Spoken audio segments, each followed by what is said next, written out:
IPCയുടെ ശതാബ്ദി കൺവെൻഷനിൽ പങ്കെടുക്കുന്ന ഈ ആത്മീയ അന്തരീക്ഷം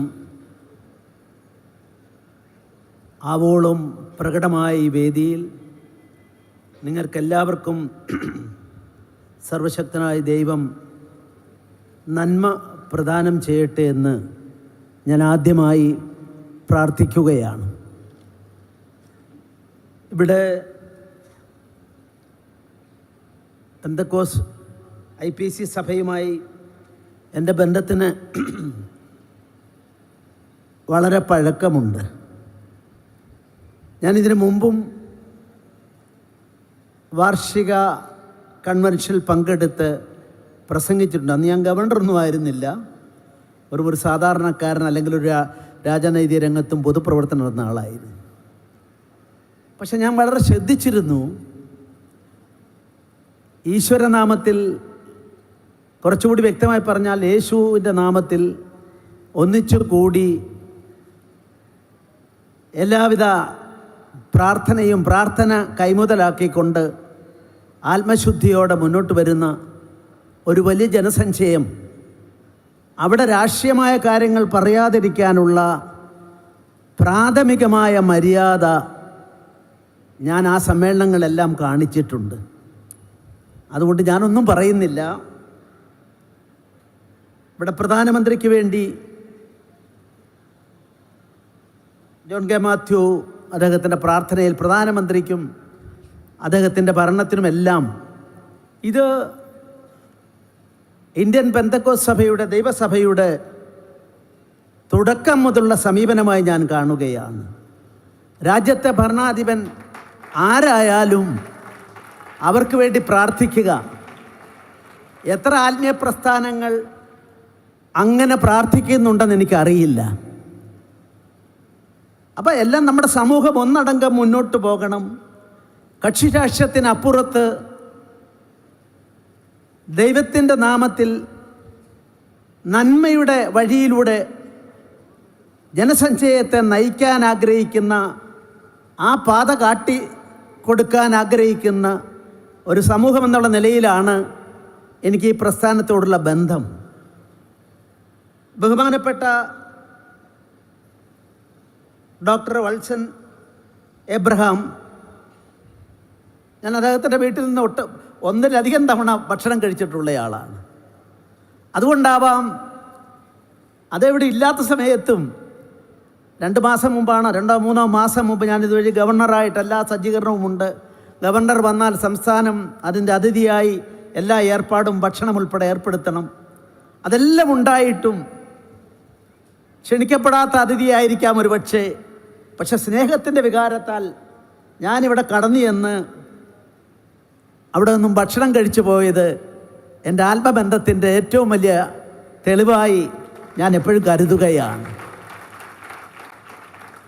ജോൺ ജോസഫ് സാറുമായിട്ടും അതുപോലെയാണ്. എറണാകുളത്തൂടെ പോകുമ്പം അപ്രതീക്ഷിതമായി ആ വീട്ടിലേക്ക് കടന്നു ചെല്ലുന്നു. ദൈവം നമുക്ക് തന്ന ജീവിതം, ആ ജീവിതം നമ്മൾ അവസാനിക്കുന്ന ഘട്ടത്തിൽ എന്തായാലും ഒരിക്കൽ ഇവിടെ നിന്ന് പോകേണ്ടവരാണ്. ആ സമയത്ത് കണക്കെടുപ്പുണ്ടാകും. അവിടെ ഒരിക്കലും നമ്മുടെ ഭാഗത്ത് തെറ്റുണ്ടാകരുതേ എന്ന് അതിനാപതും ശ്രമിക്കുന്ന ഒരു എളിയ പൊതുപ്രവർത്തകനാണ് ഞാൻ രാഷ്ട്രീയം എനിക്ക് മറുപടി പറയേണ്ട ചില കാര്യങ്ങളുണ്ട്, പക്ഷേ പറയുന്നില്ല. ആട്ടിൻതോലിട്ട ചെന്നായ്ക്കൾ എന്നീ വേദിയിൽ ഒരു വലിയ ബഹുമാനം, ഞാൻ ബഹുമാനിക്കുന്ന വലിയൊരാൾ 2 ദിവസം മുമ്പ് പറഞ്ഞത് ഞാൻ മനോരമയിലൂടെ ഗോവയിലിരുന്നു കൊണ്ട് നെറ്റിലത് വായിച്ചപ്പോൾ മനസ്സിലായി. എനിക്ക് വേദന തോന്നി. ആ പറഞ്ഞ എന്നോട് അടുപ്പമുള്ളയാളാണ് അദ്ദേഹം. എൻ്റെ കഥാപുസ്തകം 4 മാസം മുമ്പ് അദ്ദേഹമാണ്, രാഷ്ട്രീയമായോ മറ്റു തരത്തിലോ വ്യത്യാസമുണ്ടെങ്കിലും കേരളത്തിലെ മുഖ്യമന്ത്രി എന്ന നിലയിൽ അദ്ദേഹം വന്ന പുസ്തകം പ്രകാശനം ചെയ്തപ്പോൾ പലരും വിസ്മയിച്ചു പോയത് ഞാൻ ഓർക്കുകയാണ്. അതുകൊണ്ട് ആട്ടിൻതോലിട്ട ചെന്നായ്ക്കൾ എന്ന് വിളിച്ചത് അതിൻ്റെ ഏറ്റവും വലിയ തലവൻ ഇന്ത്യൻ പ്രധാനമന്ത്രിയല്ലേ, അദ്ദേഹം ആ പ്രത്യയശാസ്ത്രത്തിൻ്റെ ആളല്ലേ. അത് വേണമായിരുന്നോ അദ്ദേഹത്തിന്? അത്തരം കാര്യങ്ങൾ അത്തരം വേദികളിൽ രാഷ്ട്രീയവേദി പറയാം, പ്രാർത്ഥിയാണ്, പ്രവർത്തകന്മാരെ ആവേശം കൊള്ളിക്കാൻ പറയാം. പക്ഷെ പുഞ്ചിരിച്ചുകൊണ്ട് പ്രധാനമന്ത്രിയെ സ്വീകരിക്കുകയും സാധാരണ വ്യത്യസ്തമായി എയർപോർട്ടിൽ മന്ത്രിമാരെ അയക്കും, അല്ല ഒരു തവണ പോകും, ഇത് പോകുമ്പോഴും വരുമ്പോഴും ഇതെല്ലാം പത്രങ്ങൾ വന്നതാണ്. അതുകൊണ്ട് ഞാൻ നിങ്ങളുടെ മുമ്പിൽ വെച്ച് അദ്ദേഹത്തിന് വേണ്ടി പ്രാർത്ഥിക്കുന്നു. അദ്ദേഹത്തിന് ഇനി അങ്ങനെ പറയാൻ ഇടവരുത്തരുതേ. സർവശക്തനായ ദൈവം അദ്ദേഹത്തിന് അതിനുള്ള ത്രാണി നൽകണമേ എന്ന് ഞാൻ പ്രാർത്ഥിക്കുകയാണ്. ഇന്ന് രാവിലെയും ഒരാൾ തിരുവനന്തപുരത്തെ MP അതുപോലെ ചിലത് പറഞ്ഞതായി എൻ്റെ സുഹൃത്തുക്കൾ ഇങ്ങോട്ട് വന്നപ്പോൾ പറഞ്ഞു. ഞാൻ അവരെ പറ്റി ഒന്നും പറയുന്നില്ല, ഞാൻ അതിനൊന്നും മറുപടി പറയാനും ആളല്ല. ഒല്ലൂരിലൊരു പഴയ ദേവാലയമുണ്ട്. ആ ഒല്ലൂരിലെ ദേവാലയത്തിൻ്റെ മുൻപിൽ ഒരു വലിയ ബോർഡുണ്ട്. ആ ബോർഡ് എന്ത് ചോദിച്ചാൽ പള്ളിക്കകത്ത് 59 വെടിവെച്ചതിൻ്റെ ഉണ്ട പായിച്ച് പള്ളിക്കുള്ളിലെ വിശ്വാസികൾക്കെതിരായിട്ട് ചെയ്തതിൻ്റെ സ്മാരകമായി ഞാനതിനെ കാണുന്നു. അത്തരം കാര്യങ്ങളൊന്നും കേരളത്തിൽ നടക്കാൻ പാടില്ല. എല്ലാവരും ഏകോദര സഹോദരന്മാരെ പോലെ പ്രവർത്തിക്കേണ്ടതാണെന്ന് മാത്രമാണ് ഞാൻ ഇന്ന് രാവിലെയും 2 ദിവസം മുമ്പ് ഏറ്റവും ഒരു നാളും പറഞ്ഞതിനെ സംബന്ധിച്ചിടത്തോളം എനിക്ക് പറയാനായിട്ടുള്ളത്. ഈ വേദിയിൽ നിൽക്കുമ്പോൾ നമ്മൾ ചെയ്യുന്ന പ്രവൃത്തികൾ, നമ്മുടെ കർമ്മ ചൈതന്യം നന്മയുടേതായിരിക്കണമെന്നുള്ളത് കൊണ്ട് അതിനെക്കുറിച്ചുള്ള അവകാശവാദങ്ങൾക്കും ഞാൻ ഈ അവസരം ഉപയോഗിക്കുന്നില്ല. പക്ഷെ ഇവിടെ പാസ്റ്റർ വിൽസൺ ജോസഫ്, എൻ്റെ ആത്മമിത്രമായ ജോൺ ജോസഫിൻ്റെ സഹോദരൻ, ഷാർജയിലെ അദ്ദേഹം പാസ്റ്ററായുള്ള സ്ഥാപനത്തിൽ എന്നെ കൊണ്ടുപോയിട്ടുണ്ട്. ഞാൻ ഒരൊറ്റ ചോദ്യം ഈ ചെന്നായ്ക്കൽ നിന്നൊക്കെ വിളിച്ച ആൾക്കാരോട് ഞാൻ ചോദിക്കാൻ ആഗ്രഹിക്കുന്നു. ഷാർജയെപ്പറ്റി അദ്ദേഹം പറയട്ടെ. സൗദി അറേബ്യയിലും ഷാർജയിലും മറ്റുള്ളവർക്കുള്ള ആരാധനാലയങ്ങൾ പാടില്ല എന്ന് നിഷ്കർഷിക്കുന്ന ഒരു സ്ഥിതിയാണുള്ളത്. ഞാൻ അദ്ദേഹത്തെ ഇരുത്തിക്കൊണ്ട് അദ്ദേഹത്തെ തൊട്ട് മുമ്പ് കണ്ടതുകൊണ്ടാണ് ഇത് പറയുന്നത്. പക്ഷേ അവിടെ ഹിന്ദുക്കൾക്ക് ദേവാലയം ഇപ്പോഴുമില്ല.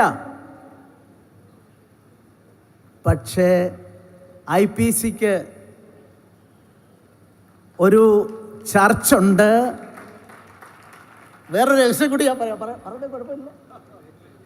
ഉച്ചവരെ IPCയുടെ ആരാധനാക്രമങ്ങളും ഉച്ചയ്ക്ക് ശേഷം മറ്റൊരു സഭ അതവിടുത്തെ സൗകര്യങ്ങൾ നോക്കിയിട്ട് അവർക്ക് കൊടുക്കുന്നു. സാമ്പത്തികം കിട്ടിയിട്ടാണോ ഇല്ലേ എനിക്കറിയില്ല. അതല്ല, അതങ്ങനെയല്ല നടക്കുന്നത്. നിങ്ങൾ ഈ വിശ്വാസികളോട് ഞാൻ ചോദിക്കുന്നു, ആട്ടിൻതോലിട്ട ചെന്നായി എന്നൊക്കെ കുറേ ആളുകളെയും കൊണ്ടുവന്ന് മന്ത്രിമാരെ MLA മാരെയും കൊണ്ടുവച്ച് പറഞ്ഞവരോട് ഞാൻ ചോദിക്കും, നിങ്ങൾക്കറിയാമോ ഇന്ന് നരേന്ദ്രമോദിയാണ് പ്രധാനമന്ത്രി. അതിനു മുമ്പ് അടൽ ബിഹാരി വാജ്പേയി, എൻ്റെ രാഷ്ട്രീയ രംഗത്തെ ഗുരുനാഥൻ, അദ്ദേഹം ഇന്ത്യൻ പ്രധാനമന്ത്രിയായിരുന്നു. അദ്ദേഹം ഷാർജ സന്ദർശിച്ചു. ആ സമയത്ത് അവിടുത്തെ ഭരണാധിപൻ കുറച്ചു സ്ഥലം അതിൻ്റെ ഓർമ്മയ്ക്കായി ആരാധനാലയങ്ങൾക്ക് വേണ്ടിയോ ധാർമ്മിക കാര്യങ്ങൾക്ക് വേണ്ടിയോ നൽകാൻ തീരുമാനിച്ചു. ആ സമയത്ത് ജോൺ ജോസഫ് സാർ ഉൾപ്പെടെയുള്ളവർ അന്നത്തെ അടൽ ബിഹാരി വാജ്പേയിയുടെ രാജനൈതിക പ്രസ്ഥാനത്തെ പോലും കണ്ട് ആ കിട്ടിയ സ്ഥലം ക്ഷേത്ര നിർമ്മിതിക്കല്ല, ബുദ്ധിസ്റ്റുകൾക്കല്ല കൊടുത്തത്, IPCക്കാണ് എന്ന് ഞാനിവിടെ പറയാൻ ആഗ്രഹിക്കുക. എന്നെക്കൊണ്ട് പറയിപ്പിക്കുന്നതാണ്, ഞാൻ പറയാൻ ആഗ്രഹിക്കുക. 3 വിദേശികൾ വന്നു. ടൂറിസ്റ്റ് വിസയിൽ വരുന്നവർക്ക് മാന്യമായി അവരുടെ ആശയങ്ങൾ പങ്കുവെക്കാൻ നിയമം അനുവദിക്കുന്നില്ല. മതപ്രചരണമോ അല്ലെങ്കിൽ അങ്ങനെയുള്ള പ്രസംഗങ്ങൾ പാടില്ല. അതുകൊണ്ട് അത്തരം ആളുകളെ സംബന്ധിച്ചിടത്തോളം അവർ വരുന്നതിന് കഴിഞ്ഞ 15 കൊല്ലങ്ങളായി ഒരാൾക്ക് പോലും IPC-യിലോ അതുപോലുള്ള പ്രസ്ഥാനങ്ങളിലോ അങ്ങനെ വരാൻ ആഗ്രഹിച്ച് പരമാവധി അശ്രാന്ത പരിശ്രമം നടത്തിയിട്ടും തെറ്റുണ്ടെങ്കിൽ നിങ്ങൾക്ക് പറയാം. 15 കൊല്ലം കാലമായി കോൺഫറൻസ് വിസ ഇത്തരം സമ്മേളനങ്ങൾക്ക് നൽകാറുണ്ടായിരുന്നില്ല. നരേന്ദ്രമോദിക്ക് മുമ്പുള്ള ഭരണാധിപന്മാരെ കൂടി നിങ്ങൾ കണക്കിലെടുത്തോളൂ. ആ സ്ഥലത്ത് 3 പേർക്ക് കോൺഫറൻസ് വിസ നൽകി എന്നുള്ളത് ബഹുമാനപ്പെട്ട ഇന്നത്തെ പ്രാസംഗികനും മന്ത്രിയായിരുന്ന ആളാണ് കേന്ദ്രത്തിൽ. അതിന് മുമ്പ് പ്രസംഗിച്ച 2 ദിവസം മുമ്പ് പ്രസംഗിച്ച ആളും ഒന്ന് മനസ്സിലാക്കണം. എന്നിട്ട് വേണം ദൈവവിശ്വാസികളായ എല്ലാം ദൈവത്തിൽ ജീസസിൽ സമർപ്പിച്ച ആളുകളുടെ യോഗത്തിൽ സത്യത്തോട് പുലബന്ധം പുലർത്താതെ ഉള്ള അഭിപ്രായ പ്രകടനങ്ങൾ ദൗർഭാഗ്യകരമാണ് എന്ന് മാത്രം ഞാൻ അതിനെപ്പറ്റി സൂചിപ്പിക്കുകയാണ്. പിന്നൊരു കാര്യം കൂടി ഉണ്ട്, അത് പറയണോ വേണ്ട എന്ന് എനിക്കറിയില്ല. മണിപ്പൂരിനെ പറ്റി പറയണോ? ഞാൻ പറയാം. നിങ്ങളൊരു ഒറ്റ കാര്യം ഞാൻ ചോദിക്കാം. ഇവിടുത്തെ പോയ ഒരാൾ പോലും ഇംഫാലിനപ്പുറത്തേക്ക് പോയ ഒരു പാർലമെൻ്ററി സംഘവുമില്ല. കേരളത്തിലെ മുസ്ലിം ലീഗുകാർ അവിടെ ചെന്നപ്പോൾ ഞാനാണ് അവർക്ക് അവിടുത്തെ ഗവർണറെ കാണാനും ഇംഫാലിൽ വെച്ച് കാര്യങ്ങൾ സമർപ്പിക്കാനുമുള്ള അനുമതി വാങ്ങിക്കൊടുത്തത്. എന്നെ ഗോവയിലേക്ക് വിളിച്ചു, ഗോവയിൽ നിന്നാണ്. പക്ഷെ ഇവരെല്ലാം വന്നു കഴിയുമ്പോൾ പറയുന്നത് കേരളത്തിൽ അല്ലാതെ ഇന്ത്യയിലെ മറ്റേതെങ്കിലും ഒരു സംസ്ഥാനത്ത് മണിപ്പൂർ സംഭവം കമ്മ്യൂണൽ റൈറ്റ് ആണെന്ന് വേറെ ഏതെങ്കിലും ഒരു സ്റ്റേറ്റിൽ വാർത്ത വന്നതായി നിങ്ങൾക്ക് ഏതെങ്കിലും പത്രം, ദേശീയ പത്രങ്ങൾ ചൂണ്ടിക്കാണിക്കാൻ സാധിക്കുമോ? ഇതെന്തിനാണ് ട്രൂത്ത് ഈസ് ഗോഡ്, സത്യമാണ് ഈശ്വരൻ എന്ന് പറയുന്ന ഒരു നാട്ടിൽ ഇത്തരത്തിൽ ചെയ്യുന്നത്? ക്രൂരതയാണ്, അധാർമികതയാണ്, ദൈവനിഷേധമാണ്. ദൈവനിഷേധം ഈശ്വര വിശ്വാസമല്ല, നിരീശ്വരവാദികൾക്കാകാം ഒരുപക്ഷെ അവർ പറഞ്ഞോട്ടെ, ഈ വേദി പറയരുത്. മറ്റു ചില ആളുകൾ ഇന്ന് പറഞ്ഞു, അവർ വിശ്വാസികളാണ്, ഞാൻ അവരോടൊന്നും ഏറ്റുമുട്ടലിനോ വാഗ്വാദത്തിനോ ഇല്ല. പക്ഷെ ഒരു സത്യം മാത്രം, നെറ്റിലേക്ക് പോയി നിങ്ങൾ പരിശോധിക്കുന്ന കുട്ടികൾ, ബ്രൈറ്റ് കുര്യനൊക്കെ ഇവിടെ ഉണ്ട്, എടുത്തു നോക്കുക. ഇന്ന് രാത്രിയിൽ കഴിഞ്ഞ 17 കൊല്ലങ്ങളായി 1037 കുക്കികളെ അവിടെ കൊന്നൊടുക്കിയിട്ടുണ്ട്. ആ കൊന്നൊടുക്കിയിട്ടുള്ളവരുടെ പേരാണ് ആ ആളുകളെ സംബന്ധിച്ചിടത്തോളം നാഗാസ്. അവിടുത്തെ ജനസംഖ്യയുടെ 14% കുക്കികൾ, 24% നാഗാസ്, ബാക്കിയുള്ള 55-56 ആളുകൾ മെയ്തികൾ. ഇങ്ങനെയാണ് അവിടുത്തെ. ഞാൻ അവിടെ തൊട്ടടുത്ത സംസ്ഥാനത്ത് ഗവർണറായി ഇരുന്ന 2 കൊല്ലം ഇരുന്നയാളാണ്. അവിടെ വംശങ്ങൾ തമ്മിലുള്ള പോരാട്ടം സ്വാതന്ത്ര്യത്തിന് മുമ്പും അതിനുശേഷവും ഉള്ളതാണ്. ആ 1037 പേരുടെ പേര് കുക്കികളുടെ ജില്ലാ ആസ്ഥാനത്ത് എല്ലാ കൊല്ലവും അവർ ബോർഡ് എഴുതി വെച്ചിട്ടുണ്ട്. അതിന് വിരാമമിട്ടത് 4 കൊല്ലം മുമ്പ് ഇന്നത്തെ ഇന്ത്യൻ പ്രധാനമന്ത്രി നാഗാസിനെ വിളിച്ച് ആയുധം താഴെ വെച്ച ശേഷമാണ് അവിടെ ശാന്തി ഉണ്ടായത്. Were is the truth? 24% നാഗന്മാരും 14% കുക്കികളും, രണ്ടും ക്രിസ്തുമത വിശ്വാസികളാണ്. അവർ തമ്മിലുള്ള പോരാട്ടം 10-12 കൊല്ലത്തെ പോരാട്ടം അവസാനിപ്പിച്ചു. മെയ്തികളെ സംബന്ധിച്ച് ഞാൻ രാഷ്ട്രീയത്തിലേക്ക് പോകുന്നില്ല. എൻ്റെ സുഹൃത്ത്, എൻ്റെ ചെങ്ങന്നൂരിലെ ആത്മമിത്രം അഭിഭാഷകൻ, അദ്ദേഹത്തിൻ്റെ രാഷ്ട്രീയം എനിക്കറിയാം. ഞങ്ങൾ ആത്മമിത്രങ്ങളാണ്, ഞാൻ അവിടെ പറയുന്നില്ല. പക്ഷെ ഒറ്റ സത്യം ഞാൻ നിങ്ങൾക്ക് എന്നെ നിഷേധിക്കാം. 2013 അവിടെ കുക്കികളുടെ സ്ഥലം മറ്റാർക്കും വാങ്ങാൻ സാധിക്കില്ല. 82% അവിടുത്തെ സ്ഥലങ്ങൾ മുഴുവൻ കുക്കികളുടെ കൈവശമാണ്. മെയ്തികൾ അവസരം കിട്ടാൻ കാത്തിരിക്കുന്നു. 56% മെയ്തികൾ, 1% അവരും ക്രിസ്ത്യാനികളാണ്. മെയ്തി എന്ന് പറഞ്ഞൊരു സമൂഹത്തിൻ്റെ പേരാ, മതത്തിൻ്റെ പേരല്ല. നിങ്ങൾക്കറിയാമോ, 2013 ഉത്തരവാദിത്ത ബോധത്തോട് ഈശ്വരവിശ്വാസിയായ ഞാൻ പറയുന്നു, 2013 മെയ്തികളെ ആദിവാസികളുടെ പട്ടികയിൽപ്പെടുത്താൻ ശുപാർശ ചെയ്ത് കേന്ദ്ര സർക്കാർ ഉത്തരവ് ഫോർവേഡ് ചെയ്യണമെന്ന് പറഞ്ഞുകൊണ്ട് കുക്കികൾക്ക് അവരുടെ സ്ഥലം 82% സ്ഥലം കൈവശം വെക്കുന്ന കുക്കികളെ, നാഗന്മാരും കുക്കികളും നമ്മളെ കലാപത്തിൻ്റെ കാരണം അതാ.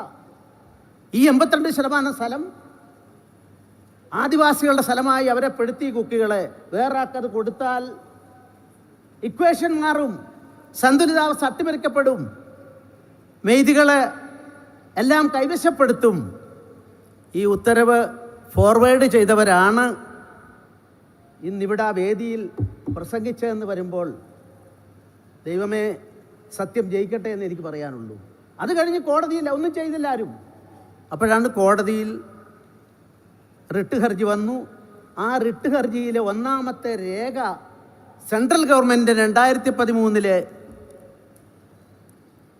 ഉത്തരവാണ്, ഇംപ്ലിമെൻ്റ് ദ ഓർഡർ. ഇതാണ് സംഭവിച്ചത്. ഇതാണ് ഇത്ര പറയുന്നുള്ള, വിശദാംശമായിട്ട് പറയുന്നില്ല. അതുകൊണ്ടാണ് പള്ളികൾ, ശരിയാണ്, പള്ളികളെല്ലാം തകർത്തു.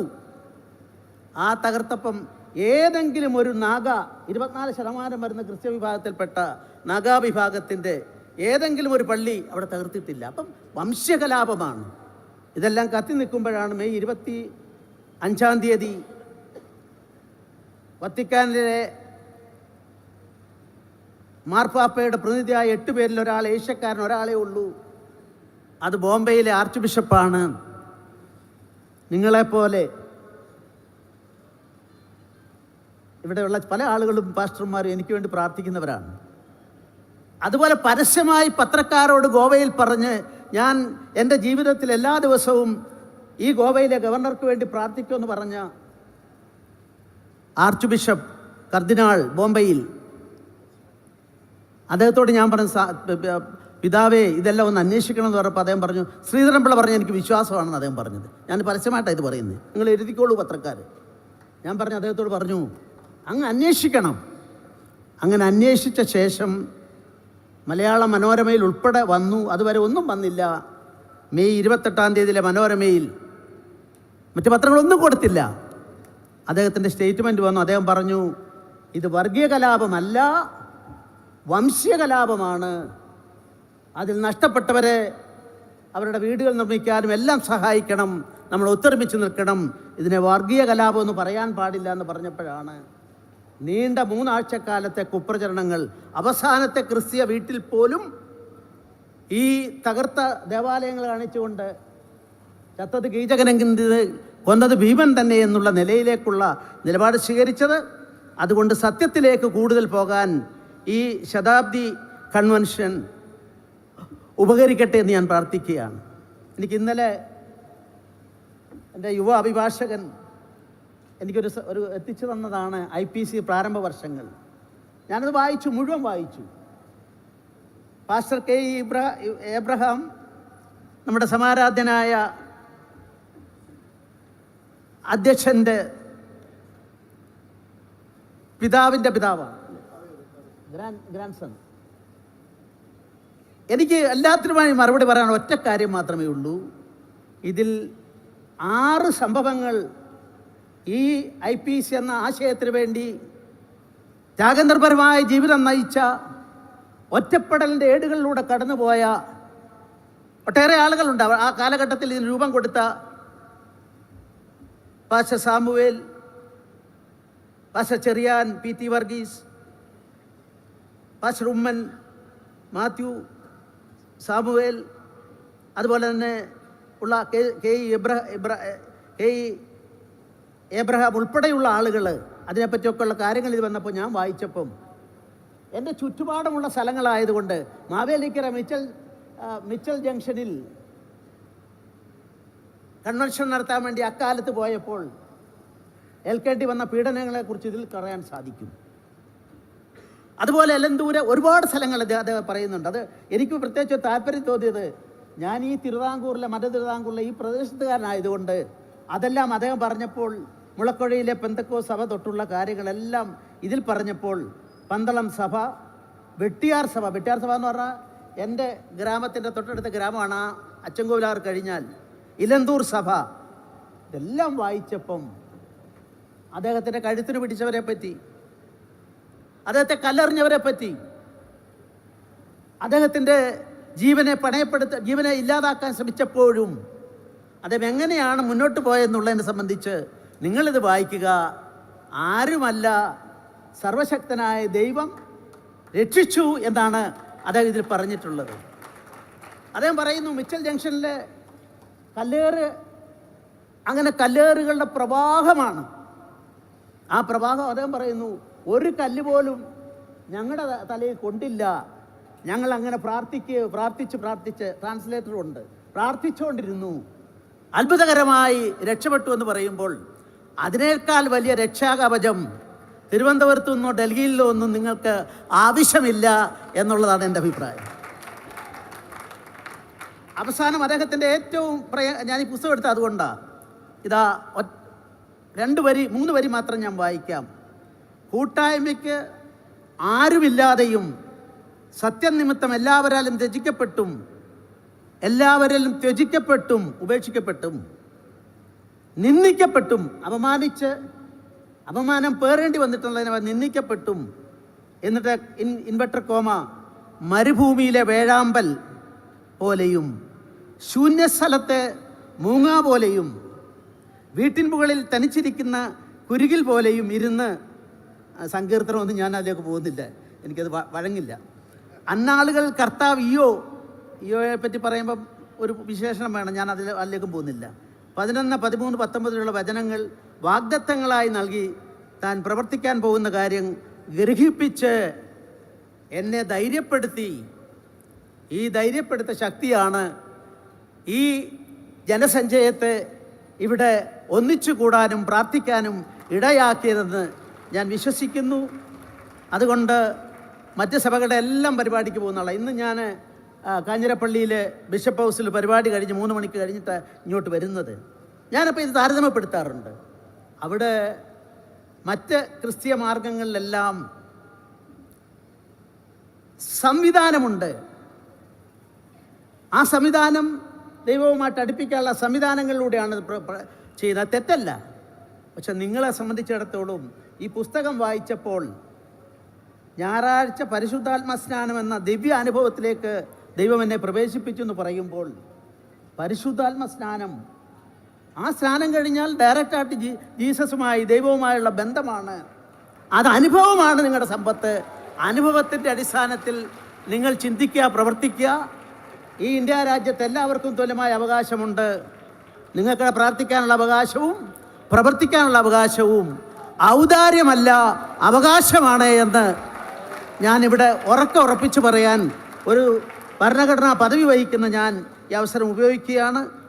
ഞാൻ ഇങ്ങോട്ട് വന്നപ്പം എത്ര അനുഭവങ്ങളാണ്. ഞാൻ ഇങ്ങോട്ട് വന്നപ്പം 2 കുട്ടികൾ എൻ്റെ അടുത്തേക്ക് വന്നു. ഒന്ന് ജിജോ പാസ്റ്ററും പോളും. ചെന്നൈയിലെ ഒരു അനുഭവം ഞാൻ അത് ഇവിടെ പറയുന്നില്ല. വ്യക്തിപരമായി എൻ്റെ അടുത്തേക്ക് വന്നിട്ടുള്ള ആളുകൾ ഗവർണർ ആയപ്പോഴായാലും അല്ലാത്തപ്പോഴായാലും മാനവികതയുടെ അടിസ്ഥാനത്തിൽ അത്തരം കാര്യങ്ങളെ ഉൾക്കൊള്ളാനായിട്ട് ആഗ്രഹിക്കുകയാണ്. അതുകൊണ്ട് തന്നെയാണ് ആരെൻ്റെ അടുത്തേക്ക് വന്നാലും, മുസ്ലിം സഹോദരന്മാരായാലും പെന്തക്കോസ്തുകാരായാലും അതുപോലെ തന്നെ ചർച്ച് ഓഫ് ഗോഡിൻ്റെ ആളുകളായാലും, ഇത് പറഞ്ഞപ്പോൾ അതും കൂടെ ഞാനങ്ങ് പറഞ്ഞേക്കാം. നിങ്ങളുടെ 1 കൊല്ലം മുമ്പ് തുടങ്ങിയ പ്രസ്ഥാനമാണ്, ചർച്ച് ഓഫ് ഗോഡുമായിട്ട് ബന്ധമാണ്. ഓവർസിയോട് നിങ്ങൾക്ക് ചോദിക്കാം. അവരുടെ മുളക്കുഴയിലെ ആസ്ഥാനത്തൊരിക്കൽ എന്നോട്, ഞാനന്ന് ഒരു അഭിഭാഷകൻ മാത്രമാണ്, വിളിച്ചു വരുത്തി അവരുടെ 13 പേരും കൂടെ ഓവർസിയർ ഇരിക്കുന്നു. വ്രണതഹൃദയരാണ്, ദുഃഖിതരാണ്. ഒരു വലിയ അപമാനത്തിൽ അവരെ കൊണ്ട് എത്തിച്ചുകൊണ്ട് ബ്ലാക്ക് മെയിൽ ടാക്ടിക്സുമായി ചില ആളുകൾ കിടക്കുന്ന അവസരത്തിലാണ്. ഓവർസിയറോട് ചോദിച്ചോളൂ. ഞാൻ പറഞ്ഞു, നിങ്ങളുടെ ജോലി എന്താ? നിങ്ങൾ ദൈവവേല ചെയ്യേണ്ടവരാണ്. നിങ്ങൾ ദൈവവേല ചെയ്തോളൂ. നിങ്ങളുടെ പ്രാർത്ഥനയും നിങ്ങളുടെ ക്രിസ്തീയ ആശയങ്ങൾ പ്രചരിപ്പിക്കാനും ഒക്കെയായി ജീവിതം മാറ്റിവെച്ച നിങ്ങൾ അതിലേക്ക് പൊക്കോളൂ. ഞാൻ പറഞ്ഞു, നിങ്ങളുടെ ഈ പ്രശ്നം ഞാൻ ഏറ്റെടുത്തിരിക്കുന്നു, 2 ആഴ്ചക്കുള്ളിൽ ഞാൻ പരിഹരിക്കും, നിങ്ങൾ ഇതിൽ ശ്രദ്ധിക്കാനേ പോകണ്ട, വഴക്കിനും വക്കാണത്തിനും ഒന്നും പോകണ്ട എന്ന് പറഞ്ഞുകൊണ്ട് ഞാൻ ഏറ്റെടുത്തു. ഞാൻ പറയാൻ ആഗ്രഹിക്കുന്നു, 2 ആഴ്ചക്കുള്ളിൽ ആ ആളുകളെല്ലാം അവിടെ ചെന്ന് മാപ്പ് പറഞ്ഞ് അവരെ, ആ നല്ലവരായ മനുഷ്യരെ സംരക്ഷിക്കാനിടയായ സാഹചര്യം അഭിമാനകരമാണ്. എൻ്റെ കഴിവൊന്നുമല്ല, ദൈവനിശ്ചയം അതായിരുന്നു.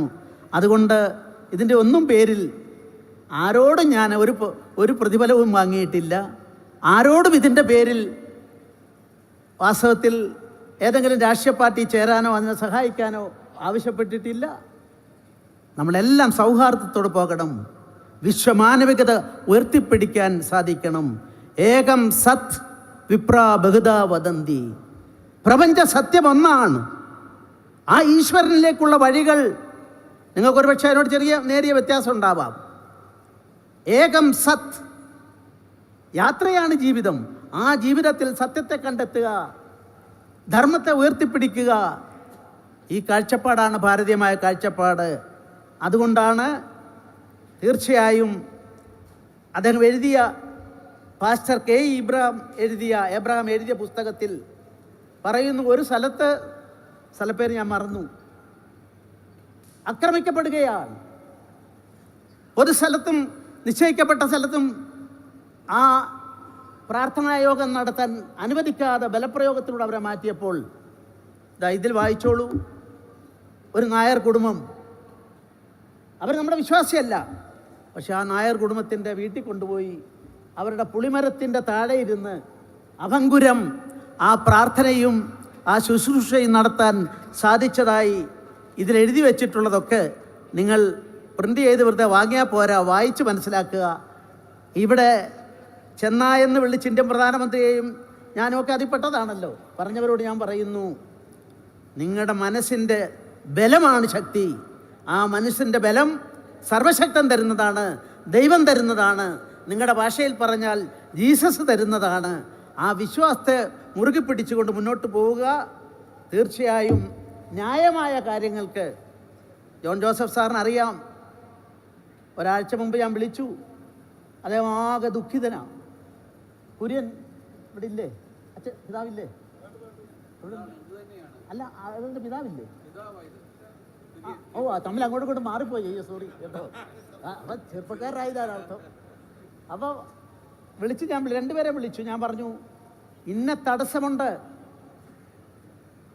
ആ തടസ്സം എവിടുന്ന് വന്ന റിപ്പോർട്ടാ എനിക്കറിയില്ല, ഗവർണർ പറയാൻ പാടില്ല, ഞാൻ അതിലേക്കൊന്നും പോകുന്നില്ല, നിങ്ങൾക്കറിയാം. അതിനെയും അതിജീവിച്ചു. ഈ തടസ്സം ഉണ്ടാക്കുന്നവർ തന്നെയാണ് ഈ ഉച്ചഭാഷണിയിലൂടെ നിങ്ങളെ വികാരഭരിതരാക്കാൻ ശ്രമിക്കുന്നത്. അതൊക്കെ അറിയാനുള്ള